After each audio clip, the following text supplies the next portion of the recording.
Hello, friends, and welcome to this conversation on the perfectionism trap, how trying to get it right is actually blocking your creative breakthroughs. I'm Kamina James. I'm a business coach to creatives, and I'm with Shi Chen, who's an ADHD business coach who suggested this fantastic topic. And we both know from our work with our coaching clients that perfectionism is a classic block that stops nearly everybody from making meaningful progress on their goals. So, today we're going to talk for you about our own relationships with perfectionism, the ways that we've observed that playing out as a block for our clients. And we're going to give you some actionable ways to identify this and overcome it in your own life and work. So, I met She, I think, through a coaching program that we were both in for our own training as business coaches. And I've been following her on socials for a while. She's a really cool coach, as I said, who specializes in working with women who have ADHD. And so this perfectionism thing is something that's come up a lot for both of us in our own work. She, do you want to talk a little bit about your work and what you do with your coaching clients?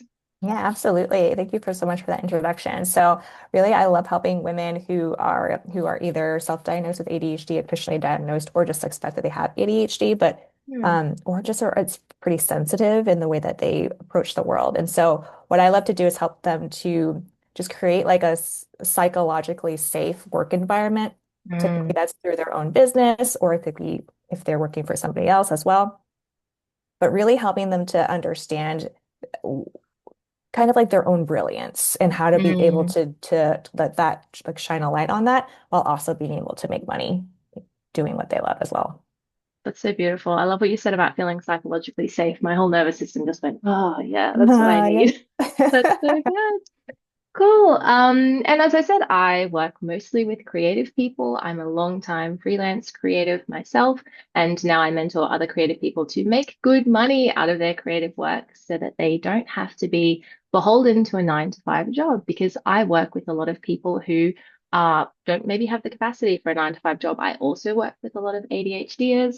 I work with people who are chronically ill, people who have small kids, and so that thing about helping them to find their brilliance and just use the capacity that they've got is what I love to do. Yeah. So why don't we talk about perfectionism? Gee, Yeah. do you want to share first about perfectionism, your own relationship to it in your life? Yeah, I think that's such a good question. It's really funny because I think on the surface, I wouldn't call myself a perfectionist because, right, like it's like I'm messy or like I've got, like running ideas in the back of my head. But really the perfectionism is like unpacking what that means is just the belief of you're trying to act in a way that will please other people more than or over than is what will feel good for yourself. And really, it's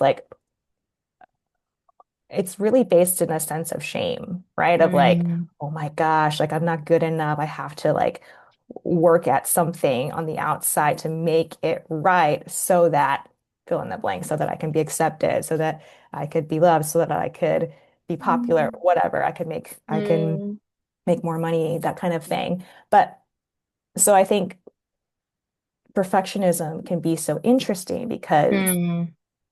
sometimes you don't quite look perfect on the outside. However, some of your motivations could have the perfectionist tendencies that could really slow you down into actually doing what you want to do. Yeah, that is so interesting that people might not think of themselves as perfectionists because they look messy, maybe, but Right. really they've got that perfectionistic stuff inside. And sometimes I think that's what's keeping us messy is the perfectionist tendencies, right? Right, right. Yeah. I think in my own life, I felt kind of opposite to you in that I have the last couple of decades been externally quite perfectionistic. Getting very good marks academically and achieving in that arena and being very organized in my house and have a lot of like my family jokes. I have a lot of rules about how things need to be done. A spoiler, that might be an ADHD symptom. But then in the recent years since having before even having my baby, I started to just realize I couldn't manage things perfectly all the time. And so now I Mhm. describe myself as a recovered or recovering perfectionist in that I'm just so much more comfortable these days with doing things quickly and doing them, just getting them done rather than procrastinating on them. But I really, really understand that feeling of holding myself back because I was afraid of getting it wrong, which is something I'm happy to say I think I'm in recovery from, but it has taken a very, very long time. Yeah. Yeah.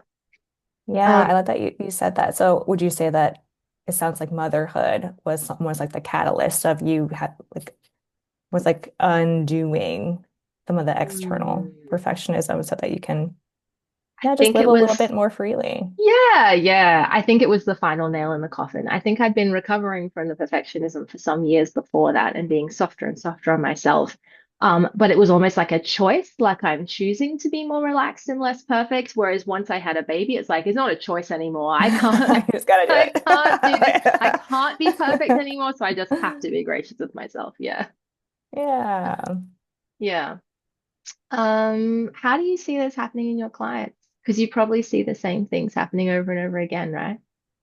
right. I do. So in terms of clients, I mean, I think entrepreneurship is such a vehicle to self-development. So Mm, whether you're starting out or whether you're growing and scaling, I think this battle with perfectionism is going to show up in many different ways. Like I mm, see it coming up in, when you're trying to niche or like kind of find your lane in things and wanting to get it, like have the perfect message, like hmm use the right one-liner so that every time you say it, like mm. no matter what, Yep. like people will get it, or you won't have to face like rejection or being Yeah. misunderstood. Or and a lot of times in terms of like visibility and marketing, this can show up as well too, because it's such a creative way to like use your voice to be able to like tell people about the value of what you do. Mm. And so that can be really scary too, and how perfectionism can come up and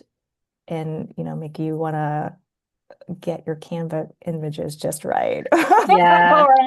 or get your slide deck looking just so, or Mm.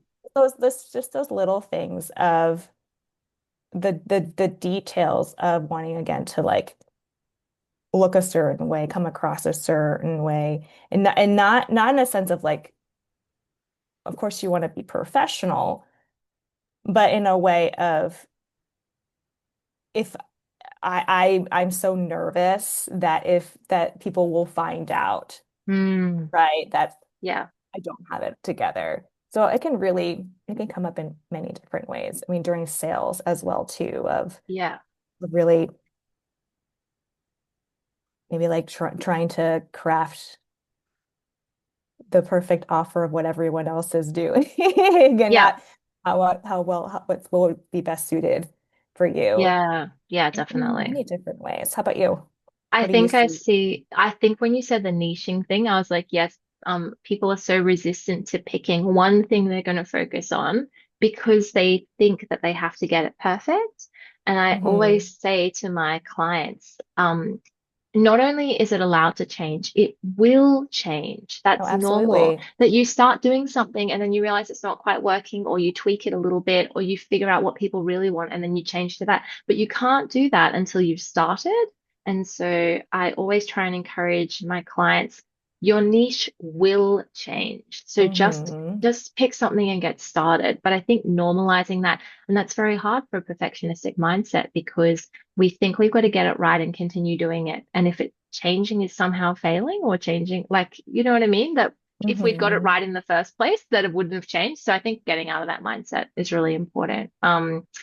Yeah, so I see that come up all the time, those like with the niching. And then, yes, with showing up online and being visible, the thing of like, it has to be perfect. I don't look professional enough. I've been really encouraged by more successful entrepreneurs who I see showing up online just a little bit like whatever. Like they're recording their content clearly just in their bedroom or in their living room, and they've just got their Apple earbuds in or whatever. And I'm like, oh, I can do that. I can just record something on my phone and put it out there.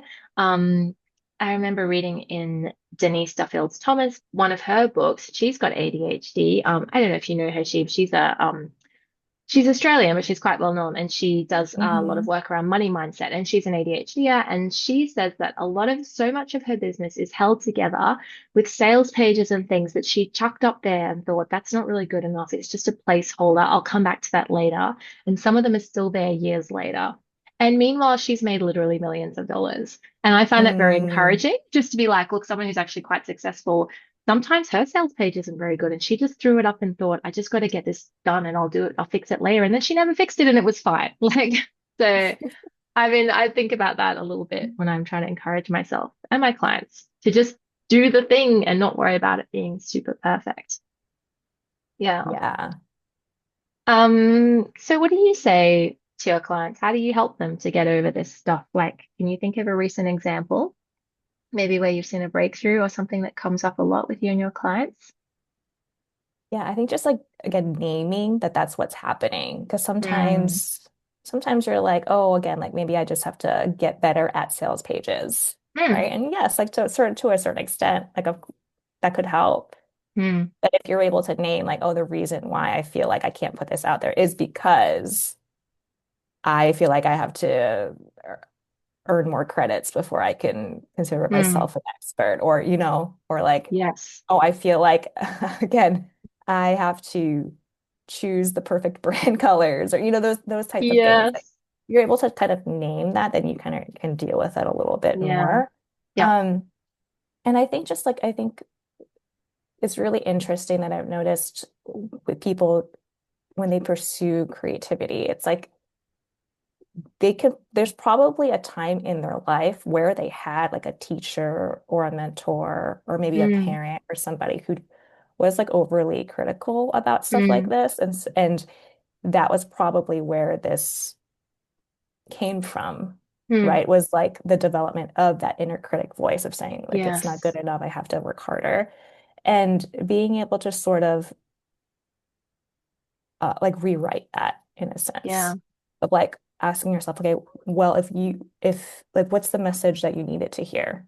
Mm, Right? What was, what was like 8-year-old self, right? mm. What did she need to hear about Yeah. creativity, about doing art, about doing work that Mm, lights you up, right? And being yeah. able to sort of, again, like you can create affirmations around that, Mm, but then uh, also taking small actions mm. to show yourself that it's okay if things are a little bit like not Yeah. perfect. Yes. Now it's Yes. okay to like make a mistake, right? You Yeah. can fix it and just like Mm, getting into the practice of again just like just doing things, trying mm.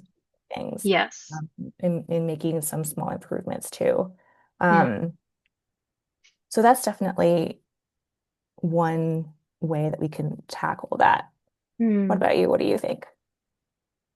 I think what you said there about just taking small action is because I think I was going to say for ADHDers, getting momentum is an issue, but it's an issue for everybody, I think. And Hmm. so I think we have to be brave to take this step in the direction because it's like you think I could never achieve whatever it is, X, whether it's I want to put out the perfect YouTube video or I need to create a pitch or I need to make my website or whatever it is. And you think, oh, it's such an insurmountable task.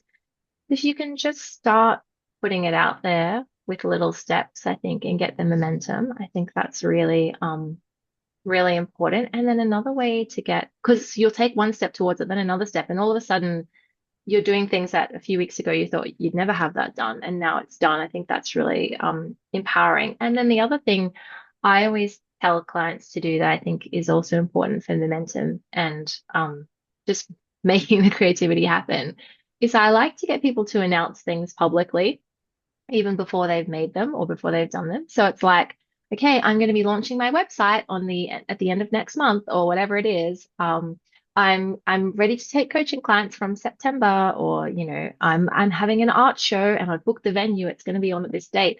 Because now you have to do it and you can't really be too worried about the perfectionism. Because I think one way I see people being held back classically, and tell me if you think this is true, they try to make things before they're ready to put them out there. And they just spend endless time getting the thing right or getting it perfect before they ever release it. And sometimes it's never going to be released because they're never going to feel that it's good enough. But if you say to your friends and family and followers, oh, this thing's going to be released, 30 days from now, well, then you have to do it. So I think public accountability is really helpful as well. I'm curious about creativity because, we said we're going to talk about perfectionism, not just holding us back in business, but like creative blocks. How do you think you see? Because I think every entrepreneur has to be creative, regardless of whether you see yourself as being a creative or not, because we're all, especially in the start, most of us are like creating our own content. Where, like you said, we're on Canva, we're making our own graphics and stuff. We're maybe making our website or putting stuff on Instagram. So I'm curious about how we can help people unblock perfectionism in order to kind of release that like creative joy and that inner child, like you said. I don't know if you have any more thoughts about that or how you've seen that play out for your clients. I don't know to what extent you work with people who identify as creative, um, or whether it's just that all entrepreneurs are creative. But yeah, do you have any thoughts about that? Yeah, I love the connection that you made there. I think I also agree and have that perspective that all entrepreneurs are creative because you're like Mm. literally making something out of nothing. Yeah. Um, and then I do work with a lot of clients who are in the creative space. So like Mm. photographers, a lot of coaches, and speakers, so there is a sense of creativity in there as well. But I think your question was, how do you kind of like nurture creativity? I mean, I think Yeah. community is a big part of that Mm. for sure. Being around community of people who can encourage that in you, Mm. who, again, like I think when you are perfectionist, you tend to get in your own head. But if you have people around you to sort of just say like, hey, like your stuff is actually really good, or Mm. challenge you and say, hey, have you thought about, improving it like this or Yeah. clarifying it like that? Like, I think community is really a big Mm. component in that as well too. So to contrast that with against like the people who have developed your inner critic, like really find people who can Yeah. develop your inner coach, right? Like somebody who Yeah. can really encourage you and nurture you, challenge you to kind of channel your creativity Yeah. I in a love positive that. way. Yeah. Yeah, I think so. I think I'm always saying to people like, just make bad art.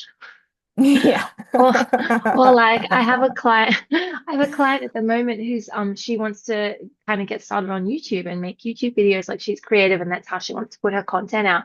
And she's been a little bit blocked around that. And I always say to her, hey, you're gonna have to put out 20 to 100 bad videos, Oh, okay? absolutely. And I say that to her, not in, I'm like, I love you so much and I think your work is great. And I'm not saying I think it's going to be like ill bad. I'm just saying like it's not going to be as good as the content you're going to be producing 6 months from now. But you have to just start putting up Hmm. bad videos that aren't very well edited, that look a bit dodgy, where you haven't quite got your confidence and found your footing. Just do that. And I think it gives us permission if we go, the first 50 times I do it, it's supposed to be kind of bad. And like Yeah. then you're doing it right if it's bad, sort of thing. Yeah. If you go back and look at my early videos or my early posts, Ah, there's a little bit of a cringe factor to it because I'm like, absolutely. oh my gosh, like what was I thinking? But I actually look back on It it and should think, hey, be. I'm also proud in the sense of, yeah, Yeah. you just like putting it out there. And like you're saying, like you can't get to your 50th video without your Mm, first one to two to 10. yeah. Yeah. Yeah. So you just, and I think there's that thing that people, we think we're doing it wrong if we're not getting it perfect. It's like we don't have, it's either perfect or wrong. And so I'm always trying to tell Hmm. people, no, you're doing it right by doing it kind of badly. I'm curious to, this is a genuine question that's just come up for me during this conversation. Because I work with people sometimes who are quite concerned about getting it right. And when I say getting it right, it might even be that they're new to business and they're like, oh, so like, what is everyone using for their websites? How is everyone doing their online transactions? Like as though there's one correct way to do it. What's the best marketing plan? And I often think there's an overlap between that and neurodivergence. Like a lot of neurodivergent people are kind of concerned about, I want to do it the Yeah, correct way. And so I wonder with your experience working with ADHD as whether you see that coming up and how you absolutely. kind of, yeah. And so then Yeah. how do you counsel somebody who's worrying about the correct way to do something in their business? I mean, I would say that's probably a little bit about my own story as well, too. Like when I was starting Yeah. out, I really also wanted to get it right, but that was before I Mm. was diagnosed with ADHD. And I think, Ah, just like speaking personally, I think the desire to wanting to get it right was because I naturally am a little bit will pave my own path, and like Mm-hmm. and might kind of do things my own way. And so in the beginning, when I did not have the confidence that I had in entrepreneurship, I was like looking to other people for the Mm. answers, right? So Yeah. I was like looking for believing maybe there is a right way to do this, Yes. right? There's a right way. Like if I had the right marketing plan, I would could guarantee my success. Or if I Mm. um like right, if I had the right payment platform, right, then I will Yes. just know I would just have it made. Yeah. But I think as I've learned more about how my own brain works, I think and being okay with doing things my way, it kind of has veered a little bit away from Mm. wanting to get it right, quote unquote, and to like what's right for me in terms of what will work best Mm. for the vision that I want to do, or like the people I want to help, or the gifts that I have, Yeah. or the things I'm not great at. It's a little bit more So like personalized. redefining what's right or correct is actually just the thing that works for you.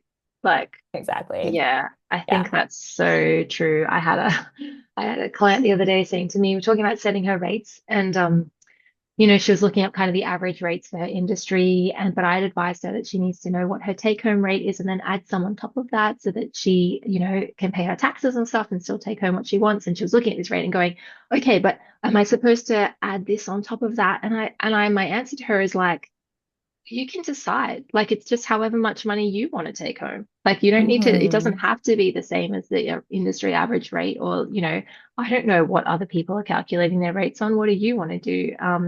But I think we do feel often like it's almost like a thing of, well, everyone else knows what they're doing, and I need to do it. I need to Hmm. kind of like get into the cool club and know what I'm doing. And I just want everyone to know no one knows what they're doing.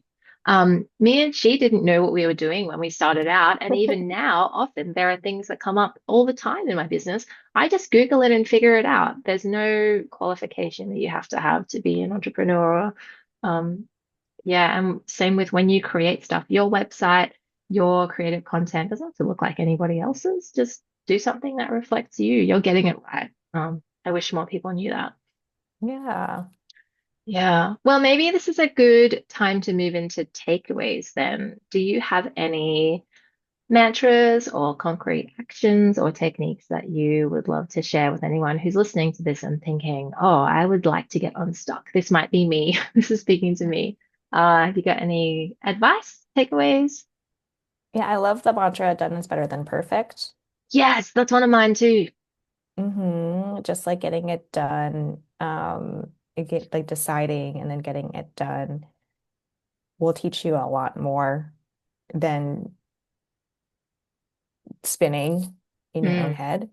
And the other one for like content creation is to write drunk, but to edit sober. Yes, I love that. So, because that's what I like see. I think the perfectionism comes up with when you're like sitting down and you want to just write like craft like a really good email or whatever, like right off the bat. Mm. And really it's just like let's just get all the crazy out Hmm. on paper first, and Yeah. then you can go back and clean it up. Yeah, Um, so good. And then I think just the idea of building a lot more self-compassion is really important for Yes. perfectionism. Yeah. One exercise I like to do is, or suggest, is to write a letter to yourself, but as if you were a friend. So, Hmm. for example, if you're saying like, "Hey, I'm having a lot of trouble," let's say like you're having a lot of trouble with your sales page, Hmm. right? Then maybe I'd say something like, "Hey, dear she, like it sounds like you're having a lot of trouble with your sales page, but I think you haven't done it in a while. This is like your first Hmm. time doing it. Hmm. So yeah, just you're like you can learn as you go. Hmm. You're actually doing a really brave thing, just like Hmm. being able to kind of Yeah. step outside yourself and give yourself the compassion. Yeah. Yeah, that's so beautiful.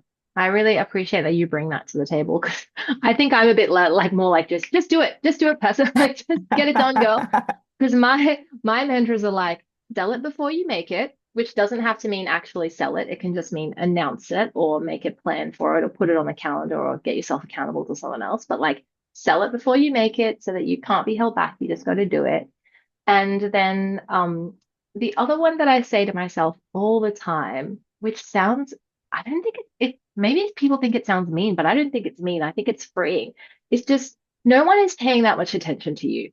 Like I That's a good say that one. just to regulate, like because we think that everyone's looking at us and like judging us and like testing us to see if we're an imposter, that imposter syndrome thing, trying to poke holes in us. No one is trying to poke holes in us. And no one cares, honestly, if our website sales page is a bit dodgy. No one cares if we don't post on Instagram for a month because they're all thinking about themselves. They're not Hmm. paying, they're not paying so much attention to you that you need to feel nervous about every move you make publicly. Just make some moves. Some of them will be amazing, some of them will be a flop, but like no one else cares about it as much as you do. So just feel free to just do it. Like just go for it. Yeah. That's the spirit in which I say that one. No one's paying that much attention to you, Kamina.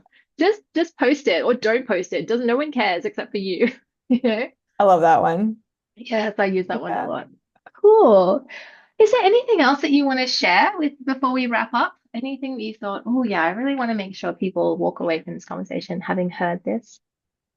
No, I think we pretty much have covered Oh, I think we our nailed the bases. issue of perfectionism. It's done. It's This done. conversation is exhaustive. You don't need to think about this ever again.